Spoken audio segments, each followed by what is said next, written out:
Hello and welcome to Brewers Daily, part of the Fan Arch Podcast Network. This episode is brought to you by Kalshi. Use promo code FANARCHBASEBALL to get $10 when you trade 10. I'm Dave Gasper. Lots to get to here on a Thursday show. The Brewers wrapped up their series in San Francisco with a bit of a bummer. Also, updates on the trade market. Rumors circulating about the Brewers will or will not do. We'll talk about that coming up here as well. But the game itself, it was awful. It was ugly. It was terrible. The Brewers gave up like a billion extra outs. I mean, it started early on. Garrett Mitchell drops a fly ball. Then it leads to a 3-run homer for the Giants. So the Giants go up big early. The Brewers, they had it close there for a little bit. It was a 3-2 ball game, and the next thing you know, it just spiraled out of control. And the Brewers end up losing big time. Andrew Vaughn pitches in this one. You get the position player pitching. He unveiled quite the knuckleball. He was able to get a strikeout. He also gave up a couple of runs and made things kind of even worse when it comes to the lopsided score. But hey, look, he's a position player trying to pitch. Can't really judge him too hard. Nasty knuckleball, very nice, but still, that game was just terrible. Flush it, dump it, move on to the next. I mean, that was just a bad game all around for the Brewers. They did not play good defense. Logan Webb carved them up. Logan Webb is a very, very good pitcher, and he was able to hold them down, quite a bit throughout that game. So, look, I mean, you're going to have games like that happen, and you just have to kind of be able to flush it and move on. You got another series coming up against the Los Angeles Angels of Anaheim, of Orange County, of whatever else that we just want to name them, of California Angels, Los Angeles Angels, Anaheim Angels, all the different things of all the different places, wherever they are.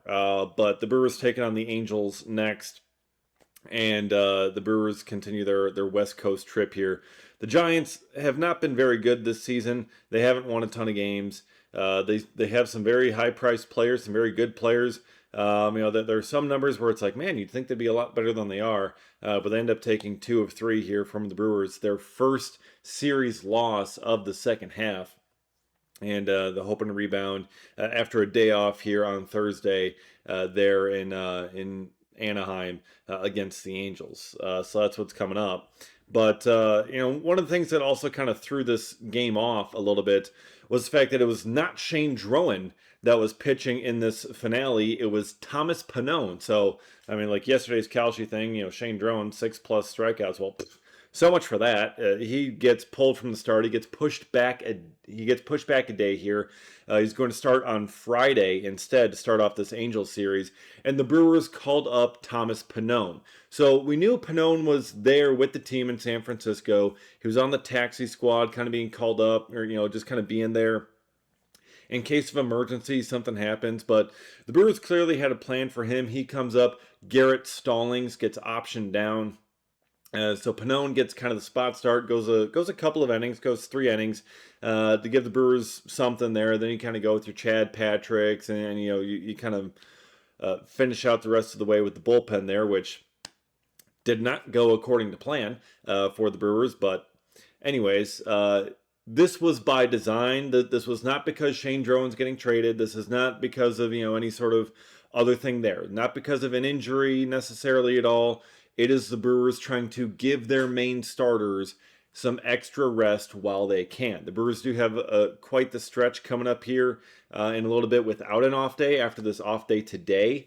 So they want to get their guys as many days off as they possibly can. An extra day of rest here or there to make sure that they're fully recovered is going to be crucial for this team down the stretch, because these are guys going through their first full season in the major leagues. This is Shane Drowan's first season in the major leagues. This is Jacob Misiorowski's first full year in the major leagues. Brandon Sproat's first full year.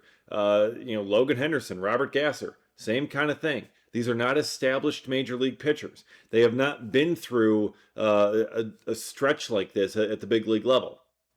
So trying to get these guys some extra rest down the stretch is by design here for the Brewers. And I get it. It makes sense. But then you do kind of get left with a couple of these maybe, bummer of games where you have Thomas Pannone starting and things don't go as well as you would have hoped for the game. But look, they want to get these guys the rest to be healthy for September and October. That is a priority because last year the Brewers ran out of pitching in the playoffs. They exhausted all their energy and effort getting through that Cubs series. They had basically nothing left for that Dodgers series. Emotionally, I mean, the pitching wasn't really bad, but still they kind of ran out of it there and just weren't, they did not have enough left in the tank to overcome the Dodgers in that series. So they want to do as much as they can while they can to keep the guys that they are going to be relying on healthy for October. And who knows, maybe they'll get some reinforcements for that rotation. Maybe not. And obviously, one of the big names for a rotation reinforcement is Tarek Skubal. And Tarek Skubal is the focus of our Kalshi segment here today because, look, you can trade every single game on Kalshi. The Brewers do not have a game today. So what I want to look at instead is another market here which is Tarek Skubal's next team. You can also trade that on Kalshi as well. And the Milwaukee Brewers are currently sitting in second here at a 25% chance to land Tarek Skubal to be his next team. The Los Angeles Dodgers, unsurprisingly, are the odds-on favorite here on Kalshi. They're trading at 40%, but the Milwaukee Brewers right behind them at 25%. So if you're feeling good, if you're feeling confident that the Brewers will end up landing Tarek Skubal, I think they should get him, but that's a whole different story, but we'll talk about that. But if you think that Tarek Skubal is going to be a Brewer, a $100 trade on Kalshi will pay out $380 right now if that ends up coming to fruition by the end of the trade deadline here. So that is what you're looking at there. But if you're one of the pessimists, which I wouldn't blame you if you are, that the Brewers will not end up landing Tarek Skubal, that is currently at a 77% chance, which means a $100 trade would pay out $126 with a win. So we'll see if the Brewers end up getting Skubal or not. But currently 25% odds is what they're getting on Kalshi. On Kalshi, you're trading against peers in a live market, meaning there's no house. And as the probability changes, which during trade deadline season it will do, you can buy in and out of your position for a limited time. Download the Kalshi app and use promo code FANARCHBASEBALL. This one right over here, and get $10 when you trade 10 KALSHI Kalshi trade on anything. Okay, let's talk about this Tarek Skubal market here, because Jim Bowden, MLB insider, has called the Brewers the most likely landing spot for Skubal. He has called them the favorites. He thinks that is the most likely spot that Skubal will end up going. So he would take Skubal to the Brewers at 25% odds right now if he were looking to go that direction. But and for those who have kind of been following along MLB insiders, this may be the kiss of death for the Brewers' chances to land Skubal, because there have been a number of instances where Jim Bowden is the one who comes out saying, this is what I think is going to happen. This team's going to do this team's going to land this guy, and it does not end up coming to fruition. So, could be the kiss of death, but still, it is information here as we go through trade deadline season and all the rumors and things like that.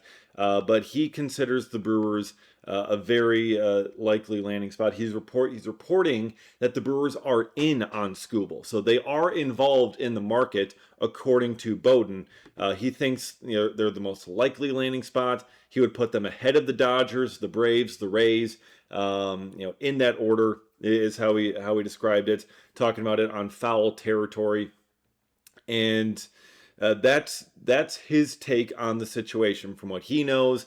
His sources in front offices across the league, he considers the Brewers' most likely landing spot. And again, I think the Brewers should do this. I think the Brewers absolutely should be involved in the Skubal market. I think they have the prospects, that they have the ability to pay the price to get him, and they can still hold on to their top guys. This is not going to cost Jesus Made, despite what some radio stations or other places across the state may be pushing. It's not going to cost Luis Pena. I don't envision this costing Andrew Fisher either.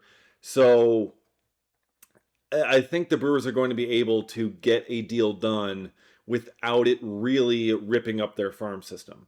It's probably going to cost you one of your young starters. The Tigers might push for Henderson, but you might be able to convince them on a Robert Gasser or maybe a Brandon Sprout if you wanted to go that route. If the Brewers wanted to give up on him with his 5-something ERA, I don't think they do. But again, you might have to look that direction. Robert Gasser, they maybe a Logan Henderson, maybe a Sprout, or maybe a Coleman Crow. But I feel like you might have to add in some bigger level prospects if Coleman Crow is your return pitcher there. So, but then like one of those guys from that group likely going, and then one or two other solid prospects. It's not going to be the top of the top guys. It's not going to be Made. It's not going to be Pena. But a couple of others mixed in there. Maybe guys who are going to be Rule 5 eligible this upcoming winter. And the Brewers want to kind of offload them. Like they're kind of getting close to big league ready, but the Brewers don't have a spot for them.